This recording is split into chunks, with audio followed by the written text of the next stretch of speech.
Hello and welcome to this lecture video. In this video I'm going to be talking about accepting special orders and also about scrap and rework decisions. So when we talk about accepting a special order, sometimes a company may want to accept some additional business or a special order comes along. So for example, we make some widget and a company wants to come to us and then they say, we'd like you to produce another 20,000 products of your product, and maybe what we're going to do is pay a little bit less than your normal price too. And then the company, when they're evaluating this decision, they have to have the existing capacity to take on this special order. And so what we're assuming is that the company maybe they're not operating at 100% capacity, they're operating at 75% capacity. So it comes down to, well, if we don't do it, right, if we decline the special order, we forego all this revenue that we could have. But we still need to make sure that this special order, the revenues from taking this special order, cover our additional costs of fulfilling the special order. And that's what I'm talking about right over here, that the decision should be based on the incremental costs. So when we talk about incremental costs in terms of special orders, basically if we don't take the order, the cost is zero, right? Because we're just not going to make it for them. So we don't have any extra materials, extra labor costs, extra selling costs, or extra overhead costs, right? Extra variable overhead costs. If we do take the order, we do have those additional manufacturing costs of materials, labor, and overhead. Similarly, if we take the order, we do have additional revenues. But if we don't take the order, we don't have any additional revenues. Okay, so when we're thinking about taking this order, we want to make sure that the revenues that we get from the special order exceed any additional costs that we may incur from taking this special order.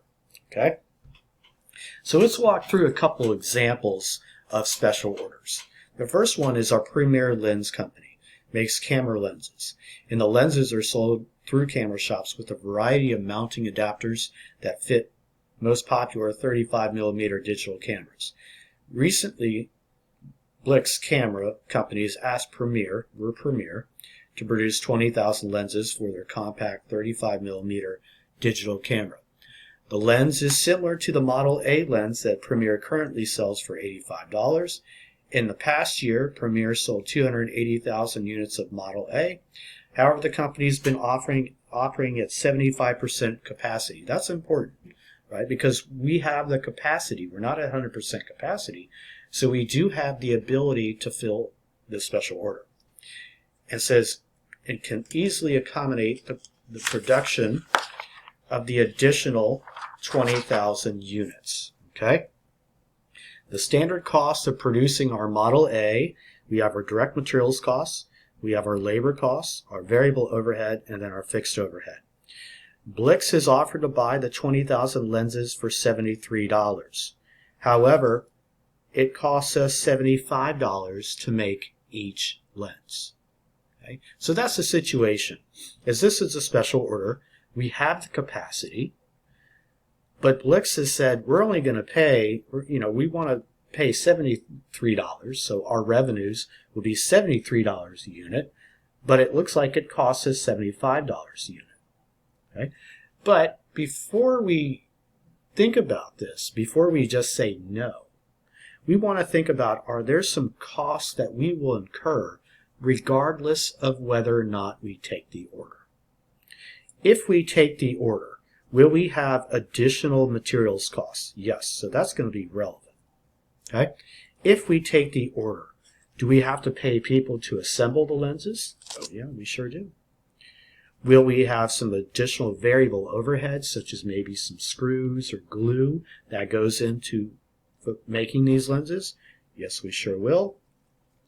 But then let's talk about fixed overhead right over here. So if we look on the prior page, it says this is based upon 280,000 units. Okay? This is based on 280,000 units and that's from the prior page of your notes. Okay? So basically, what I could do is I could say my 280,000 units times my fixed overhead of $20 a unit gives me $5,600,000. Okay? Now the question is, this is fixed, right? So what do we know about fixed overhead, any kind of fixed cost? That it stays the same in total as activity increases or decreases. Fixed costs stay the same in total. Okay? So if we take on this additional lenses, right, we would move from 280,000 to 300,000 units, because right now this is based on 280,000. If we do additional 20,000, that gets us to 300,000 units. So if we produce 300,000 units, okay, does this number change? No, because it's fixed cost. So it stays the same. It stays the same. So what we can say then, if this fixed overhead stays the same, it's irrelevant. It's irrelevant. And in fact, what would happen, of course, is that our fixed overhead per unit, as we made these additional 20,000 units, would decrease from $20 to $18.67. How did I get that? I took my 5,600,000 divided by my 300,000, and then that gave me $18.67, and I rounded up on that. So you can see what happens to fixed costs per unit as we produce more, it decreases. But since these fixed costs in total, right, they stay the same, we don't need to worry about that. Now we can look at our analysis. So when we look at any irrelevant costs, the fixed overhead is not relevant. Okay? So when we look at our incremental revenues, that's the first thing that we need to look at. Well, incremental revenue means the difference in revenue between alternative 1 and alternative 2. Alternative 1 is not take the order, decline the order. Alternative 2 is to accept the order from Blix. Well, if we accept the order, right, we are going to receive $73 for each lens, and we're going to sell them 20,000 lenses. So I can come over here and say my 20,000 times my 73 equals my 1,460,000. That will be my incremental revenues. Then what are my incremental costs? Well, I have my materials, I have my labor, and then I have my variable manufacturing overhead. So in terms of my materials, it's $30 a unit, and I'm making 20,000 units. My 600,000. In terms of my labor, I have my 20,000 units times the 15 gives me my 300,000. And then I have my variable overhead, my 20,000 units times my 10 gives me my 200,000. Now I can complete my analysis by taking my incremental revenues minus my total of my incremental costs, and then what that gives me is $360,000 in incremental profit. How did I get that? 1,460,000 divided by my 1.1 million gives me $360,000, which is my incremental profit. Because I have an incremental profit from taking this special order, I should take the special order, because basically my revenues that I get from the order cover my additional costs, and so yes, I should take the order. Of course, this assumes that we have excess capacity, that we don't have any other alternatives that we're looking at. It's a binary choice to take the order or don't take the order. Okay? So what I want you to do now is to pause the lecture video, and I want you to do this problem that's on page 301 and continues on to page 302. Pause the lecture video, and then I'll restart the lecture video with me reviewing this problem, and then you can check to see how well you did. Okay? Okay, hello and welcome back. And so we're going to take a look at this example. So our company has a capacity of producing 300,000 units a year, sells them for $28 a unit. At present, we're selling 250,000 units. Okay, so we're under capacity. A foreign distributor is offered to purchase 40,000 units, $20 a unit. The company will pay all freight costs, so variable expenses will be reduced by 40%. So the first thing, and then this is our, as you see, this is our per unit cost.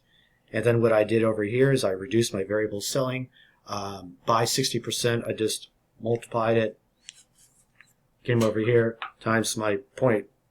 I got my 2.1. Okay, that's my new selling cost per unit. Okay, so you look over here, it's reduced by 40%, and so I can just multiply it times 0.6, and that gives me my 2.1, which is my new variable selling cost per unit. Then I can calculate my incremental revenues by taking my 40,000 units times the $20 a unit, gives me my 800,000.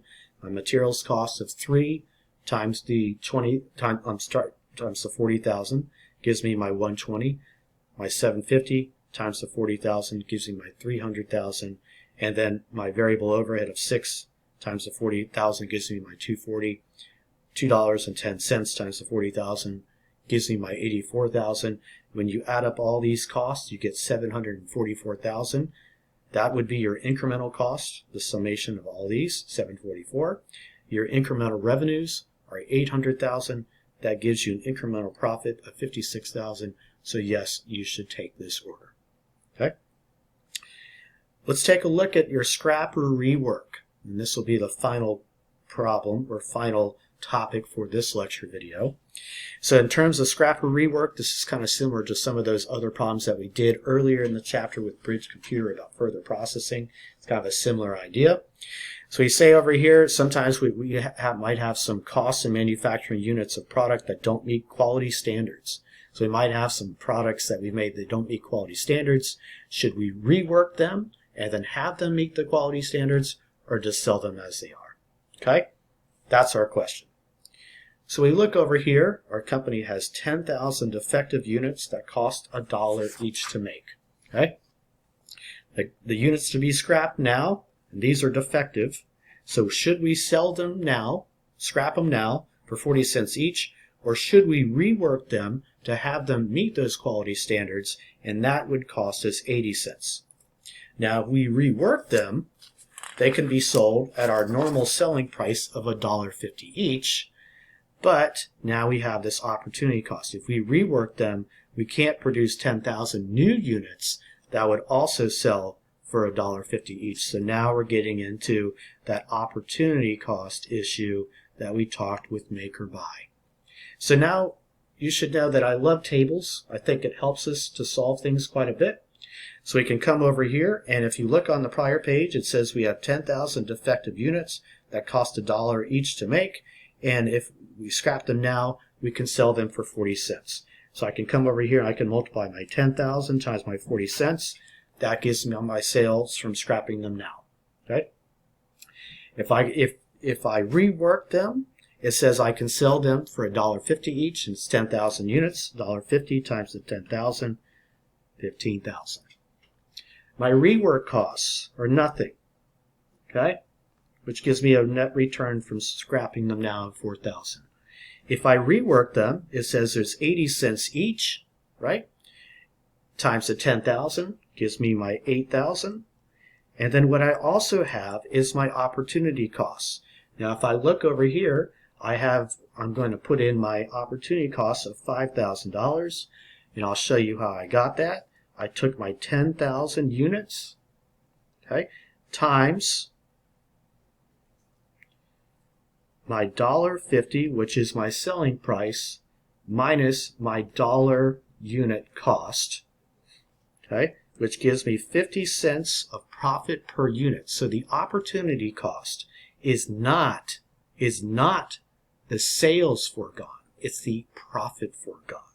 So we take our 10,000 units, we sell them for $1.50, and it costs us $1 to make, and that's told to us on page 302 of your course pack. Right here, costs us $1 to make. So that means our profit margin is 50 cents times the 10,000 units, which we were saying right over here, those 10,000 units. That gives us 2,000. What should we do now? Scrap. Thank you.